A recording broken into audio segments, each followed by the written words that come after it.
Dear Esther, I sometimes feel as if I've given birth to this island. Somewhere between the longitude and latitude, a split opened up, and it beached remotely here. No matter how hard I correlate, it remains a singularity, an alpha point in my life that refuses all hypothesis. I return each time leaving fresh markers that I hope, in the full glare of my hopelessness, will have blossomed into fresh insight in the interim.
Donnelly reported the legend of the hermit, a holy man who sought solitude in its most pure form.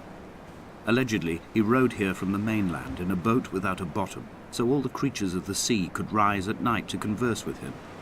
How disappointed he must have been with their chatter. Perhaps now, when all that haunts the ocean is the rubbish dumped from the tankers, he'd find more peace. They say he threw his arms wide in a valley on the south side, and the cliff opened up to provide him shelter. They say he died of fever 116 years later.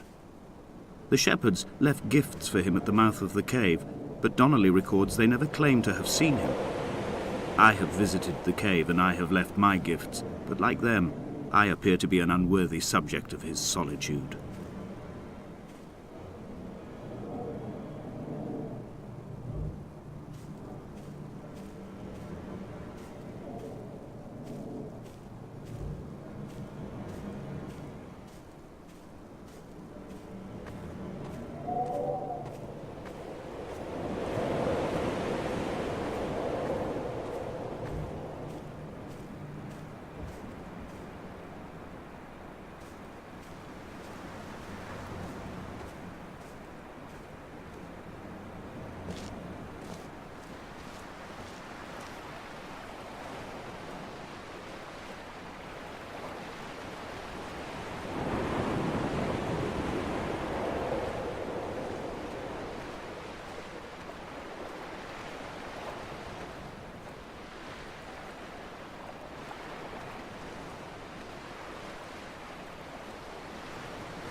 When you were born, your mother told me, a hush fell over the delivery room.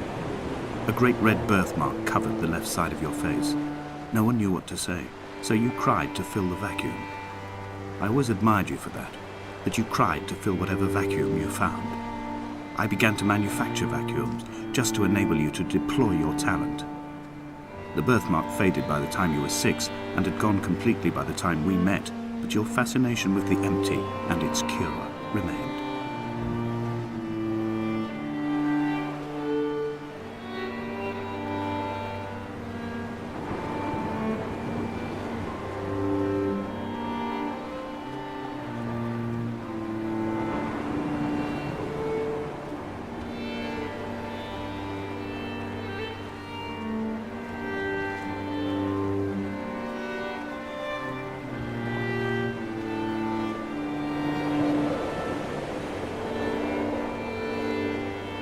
I have found the ship's manifest, crumpled and waterlogged under a stash of paint cans. It tells me that along with this present cargo, there was a large quantity of antacid yogurt bound for the European market. It must have washed out to sea. God knows there are no longer gulls or goats here to eat it.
Donnelly's book had not been taken out from the library since 1974.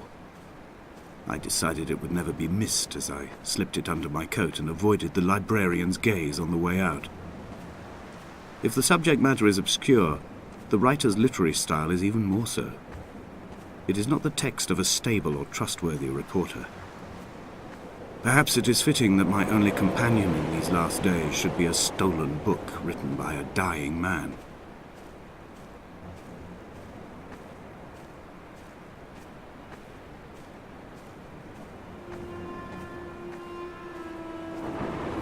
When someone had died or was dying, or was so ill they gave up what little hope they could sacrifice, they cut parallel lines into the cliff, exposing the white chalk beneath.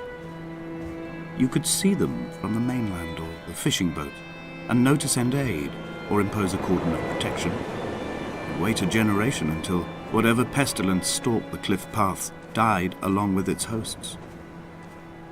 My lines are just for this: to keep any would-be rescuers at bay. The infection is not simply of the flesh.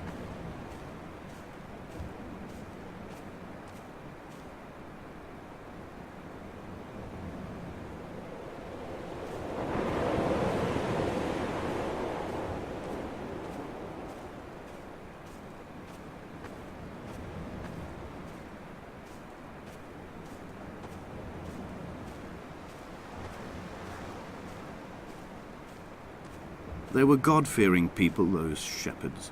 There was no love in the relationship. Donnelly tells me that they had one Bible that was passed around in strict rotation. It was stolen by a visiting monk in 1776, 2 years before the island was abandoned altogether. In the interim, I wonder, Did they assign chapter and verse to the stones and grasses, marking the geography with a superimposed significance that they could actually walk the Bible and inhabit its contradiction?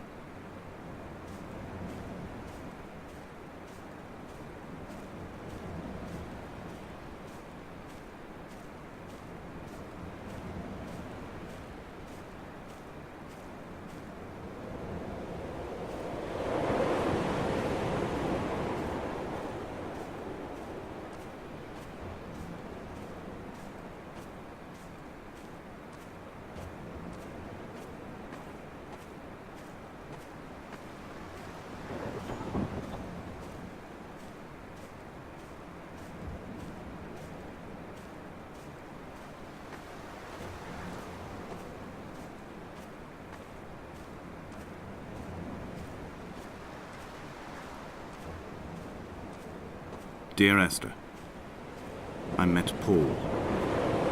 I made my own little pilgrimage. My Damascus, a small semi-detached on the outskirts of Wolverhampton. We drank coffee in his kitchen and tried to connect to one another. Although he knew I hadn't come in search of an apology, reason or retribution, he still spiraled in panic, thrown high and lucid by his own dented bonnet. Responsibility had made him old. Like us, he'd already passed beyond any conceivable boundary of life.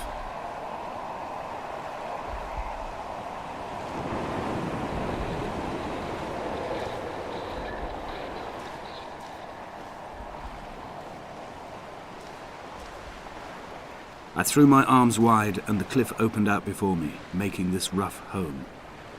I transferred my belongings from the bothy on the mount and tried to live here instead. It was cold at night, and the sea lapped at the entrance at high tide. To climb the peak, I must first venture even deeper into the veins of the island, where the signals are blocked altogether. Only then will I understand them, when I stand on the summit and they flow into me, uncorrupted.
I dreamt I stood in the center of the sun, and the solar radiation cooked my heart from the inside. My teeth will curl, and my fingernails fall off into my pockets like loose change. If I could stomach, I'd eat, but all I seem capable of is salt water. Were the livestock still here, I could turn feral and gorge. I'm as emaciated as a body on a slab, opened up for a premature source of death. I've rowed to this island in a heart without a bottom, all the bacteria of my gut rising up to sing to me.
Dear Esther, I have now driven the stretch of the M5 between Exeter and Bristol over 21 times. But although I have all the reports and all the witnesses, and have cross-referenced them within a millimetre using my Ordnance Survey maps, I simply cannot find the location. You'd think there would be marks to serve as some evidence. It's somewhere between the turn-off for Sanford and the welcome brake services. But although I can always see it in my rear-view mirror, I have as yet been unable to pull ashore.